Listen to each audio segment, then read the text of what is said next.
When someone shows you who they are, believe them the first time. 미국의 시인 마야 안젤루가 한 말이에요. 누군가 자신의 본 모습을 보여주면 첫 번째에 믿어라. 여러분 주변에 이런 사람 있지 않으세요? 강아지같이 착한 사람, 항상 웃는 얼굴로 인사하고 부탁하면 응, 내가 해줄게 하면서 다 들어주고, 화내는 모습을 본 적이 없어서 원래 화가 없는 사람인가 보다 싶은 그런 사람. 근데 어느 날 갑자기 그 강아지 같던 사람이 하루아침에 돌변합니다. 카톡 익십, 전화 안 받음, 언제 볼까 물어보면 요즘 좀 바빠서. 완전히 다른 사람이 되어버렸어요. 주변 사람들은 난리가 나죠. 야, 걔 갑자기 왜 저래? 내가 뭐 잘못했나? 원래 다 받아주던 애인데 요즘 좀 예민한가? 근데 여러분 그거 아세요? 그 사람의 이별은 절대 갑자기 일어난 일이 아니에요. 우리가 몰랐을 뿐 이미 아주 오래전부터 조용히, 그리고 치열하게 이별을 준비하고 있었던 거예요. 많은 분들이 착각하시는 게 있어요. 강아지 같은 사람은 마음이 약해서 관계를 잘 못 끊을 거야. 근데 실상은 정반대예요. 오히려 강아지처럼 착한 사람일수록 관계를 정리할 때 누구보다 냉정하고 칼같이 움직입니다. 심리학자 칼 융은 이렇게 말했어요. 가장 참을성 있는 사람이 가장 위험하다. 그들은 모든 것을 기억하기 때문이다. 다만 그 타이밍이 남들과는 조금 다를 뿐이에요. 예를 들어볼게요. 한 친구가 있었어요. 완전 강아지상 부탁하면 뭐든 들어주는 스타일. 상대방이 밥 사달라고 하면 응 좋아 하고 사줬어요. 급하게 도움 필요하다고 하면 자기 일정 미루고 달려갔어요. 힘든 일 있다고 전화하면 새벽이든 밤이든 통화 받아줬어요. 그래도 상대방은 당연하게 여겼죠.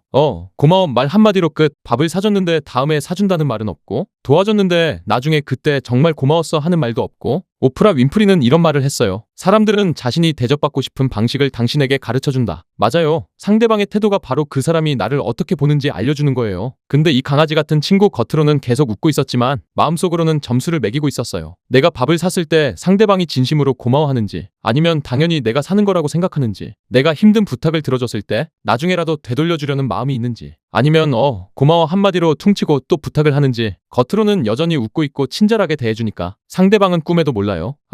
얘는 내가 이렇게 해도 다 받아주는구나, 편하다. 근데 그 순간에도 강아지 같은 사람의 마음속에서는 데이터가 차곡차곡 쌓이고 있었던 거예요. 마이너스 5점, 마이너스 10점, 마이너스 15점. 이건 찌질한 게 아니에요. 이 관계가 내 인생에서 계속 가져갈 만한 가치가 있는가를 판단하기 위해 기회를 주고 또 주는 과정이었던 거죠. 그렇게 관찰을 계속하다가 어느 순간 임계점을 넘는 사건이 발생해요. 머릿속에서 경고음이 삐 하고 울리는 순간. 가장 흔한 케이스가 뭔지 아세요?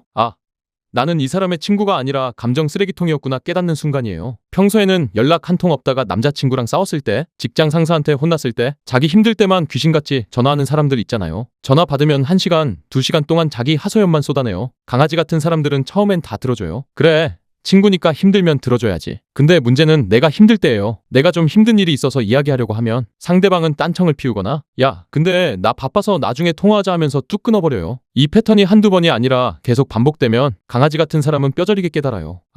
이 사람은 나를 인격체로 존중하는 게 아니구나. 그냥 자기 스트레스 풀 곳이 필요해서 나를 이용하는구나. 아까 마야 안젤루의 말 기억나시죠? 누군가 자신의 본 모습을 보여주면 첫 번째에 믿어라. 이제 믿을 때가 온 거예요. 이 깨달음이 오는 순간 강아지 같은 사람들은 더 이상 상대방에게 너 왜 그래? 라고 따지지 않아요. 왜냐고요? 이미 기회는 수십 번 줬거든요. 이미 내가 쏟을 수 있는 호의는 바닥났고 상대방의 본성은 확인이 끝났어요. 여기서 더 화를 내거나 싸우는 것조차 내 소중한 에너지를 낭비하는 일이라는 가성비 계산이 끝난 거예요. 그래서 이때부터는 설명도 변명도 없이 조용히 증발하는 방식을 택합니다. 니체는 이런 말을 했어요. 괴물과 싸우는 자는 그 과정에서 스스로 괴물이 되지 않도록 조심해야 한다. 착한 사람들은 알아요. 여기서 더 싸우고 따지면 자기도 결국 그 사람처럼 취해질 거라는 걸. 그래서 조용히 떠나는 거예요. 상대방 입장에서는 갑작스럽겠지만 본인에게는 너무나 논리적이고 합리적인 수순인 거죠. 여기서 가장 무서운 그리고 중요한 포인트가 나와요. 이렇게 한번 마음의 문을 닫은 강아지 같은 사람은 절대 다시 돌아오지 않습니다. 보통 다혈질인 사람들은 욱해서 싸우고 다시는 안 봐 했다가도 며칠 지나면 화가 풀려서 미안해하고 다시 연락하기도 하죠. 근데 강아지 같은 사람들의 손절은 달라요. 감정적인 폭발이 아니거든요. 이건 이성적인 폐기 처분에 가까워요. 왜 안 돌아올까요? 미련이 단 한 톨도 남아있지 않기 때문이에요. 관계가 유지되는 동안 본인은 할 수 있는 최선을 다했어요. 자존심 굽혀가며 맞춰줬고, 내 시간 쪽에서 도와줬고, 참을 만큼 참아봤어요. 나는 할 만큼 했어. 더 이상은 무리야. 이 확신이 있기 때문에 뒤를 돌아볼 이유가 없는 거예요. 무라카미 하루키는 이렇게 말했어요. 상처받지 않으려고 마음을 닫는 것은 삶을 거부하는 것과 같다. 하지만 때로는 문을 닫아야 할 때도 있다. 그리고 관계를 정리한 직후 이들이 느끼는 감정은 슬픔이나 죄책감이 아니에요. 의외로 엄청난 해방감이에요. 마치 꽉 끼던 신발을 벗어던진 것 같은, 무거운 배낭을 내려놓은 것 같은,